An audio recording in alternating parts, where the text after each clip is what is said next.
Hello everyone! Ayan, for today's video natin mga kalalabs ay inspired pa rin tayo sa ating mga mommies sa masisipag at syempre matitipid. At dahil nga nung nakaraan ay gumawa tayo ng dishwashing liquid, ngayon naman ay gagawa tayo ng detergent powder. At yan na nga yung ating order dyan mga kalalabs na kailangan videohan talaga habang binubuksan dahil nga kung sakaling may kulang or anumang problema sa iyong parcel, ayan may pruweba tayo pag nagreklamo. At nabuksan na nga natin yung ating box na order mga kalalabs. Ayan, kumpleto naman siya mga kalalabs. At don't worry mga kalalabs, meron din yung step by step process at kakailanganin mo na lang dito ay timba at gloves para ihalo-halo, but unfortunately wala kaming gloves mga kalalabs.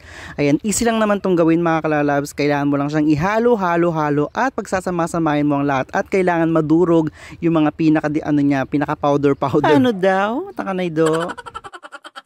Ay bukod nga pala sa gloves mga kalalabs, kailangan mo rin dyan ng mask dahil nga mamanatching ka pag wala kang mask dahil nga matindi yung amoy mga kalalabs. At talaga namang napakabango niya, sa sobrang bango ayan, mapapaatching ka ng mapapaatching, kaya kailangan mong i-cover talaga yung iyong ilong, takanay do. And para naman po sa mga nagtatanong dyan mga kalalabs, ayan, na-order po namin to sa Shopee at pwede rin po sa Lazada. Ay takanay do mga kalalabs, kung gusto niyo nga pong makatipid ay mag-order na rin kayo. Tulad nga po ng sinabi ko mga kalalabs, napakadali lang po nitong gawin at kahit hindi mo po sundan yung step by step na nakalagay dun sa papel at basta paghalu-haluin mo lang yung mga powder na ingredients ay talaga naman pong magiging effective na siya, takanay do. Actually mga kalalabs, pangalawang order na namin to at hindi naman po kami o-order ulit kung hindi siya effective, takanay do. Marami na nga rin po pala akong napanood ng mga ganito mga kalalabs na sila mismo po yung bumibili ng mga complete package kit at mismong sila na po yung gumagawa at naghahalo-halo para naman po gawing business. Ayan, bukod po dito sa ating detergent powder ay pwede rin po para dun sa ating dishwashing liquid. O diba, pag business minded ka talaga ay pwede po yan sa kumikitang pangkabuhayan, takanay do.